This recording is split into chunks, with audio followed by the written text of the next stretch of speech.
Good day everyone, this is Christian Melody and welcome to another episode of Excel Learning Series with Excel Philippines. In today's episode, we will learn three functions from the statistical category, namely the average function, COUNTIF function, and max and min function. When a mathematical operation is necessary for a number of cells, such as adding the values in numerous cell positions, statistical functions are utilized. Functions are preferred over formulae for these calculations because adding many cell positions to a formula one at a time might take a long time. Now, let's start with the average function.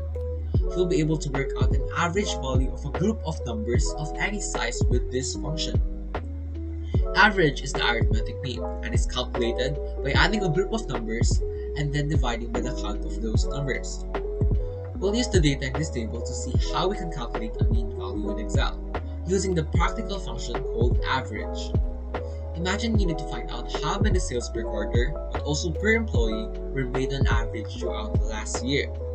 As you already know, we must start with clicking the cell where we want the result to appear. So in this case, we'll use the cell F3. Here, we'll get the average value of numbers of sales average made for all 4 quarters.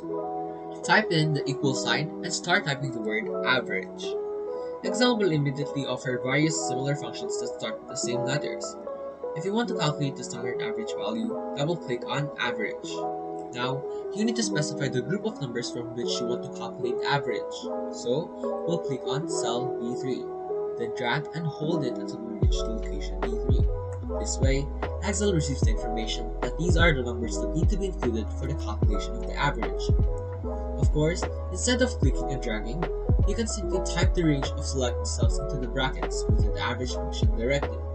Include the reference to the starting point of the range as cell location, then insert a column, and right after that, type the reference to the last cell we need to include in the calculation. Once again, press enter and have a look. The function helps us calculate the average number of sales average made per quarter. Actually, we would come up with the same result if we sum up the figures of average sales for all quarters, and then divide the total with the quarter count, which is 4. However, the function average makes the calculation a lot easier and quicker. But you need to be aware of one thing. If you change data in the selected range of cells, the average function recalculates the result automatically. For example, if you overwrite the Q1 value 15,000 with the value 22,000, the average will change, which will reflect on the target cell. So, the result will always be up to date. And we're not quite at the end yet. If we need to calculate the average number of sales per quarter for other people in the table, it's an absolute doddle. Click on the cell containing the formula, place the pointer to the right bottom of the corner to see a little plus sign. Click and hold the left mouse button and drag through all the cells where you need the formula to calculate averages. Easy, right? The average values per quarter have now been calculated for other employees too. You can use the same way to calculate the average per employee for each quarter in individual columns. The formula works with any group of cells you need. Now, let's move on to the next function, which is the COUNTIF function. If you have a range of cells and you want to count the number of cells that meet a specific criteria, COUNTIF is a great function to use. To illustrate how the COUNTIF function works, let's look at an example. Here, we have a table of data that consists of name, state, and sales columns. We also have a criteria column.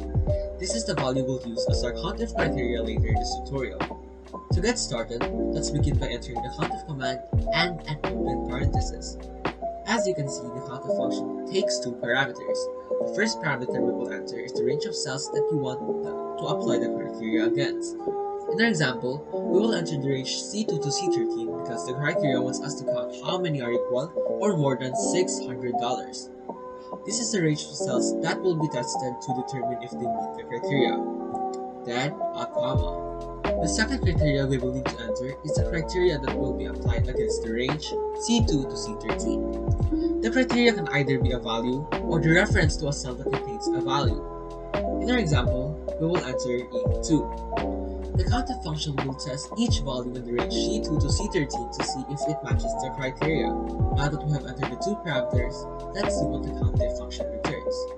You should see that the value 6 appear. This value was calculated by examining the values in cells C2 to C13 and counting only those cells that contain the value in their criteria.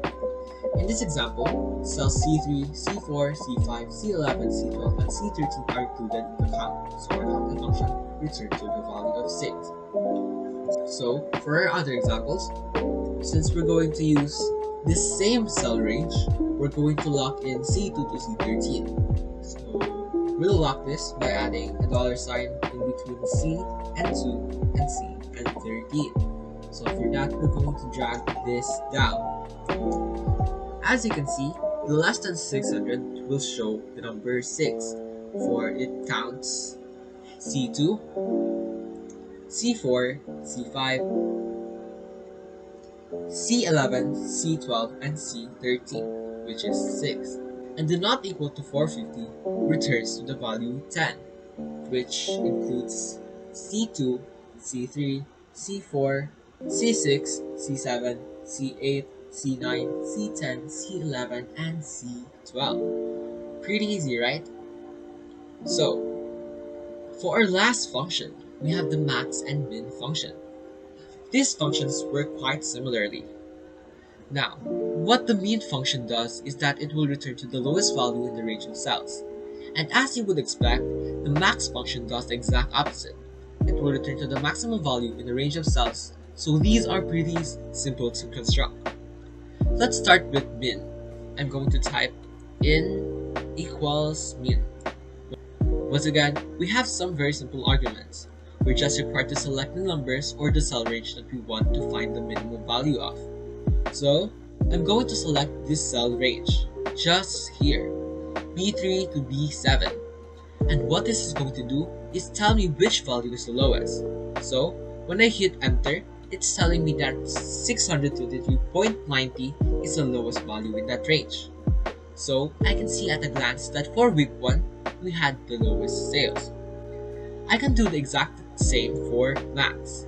Let's type it in now. Equals max, open parenthesis, and we're going to drag B3 to B7 and close parenthesis.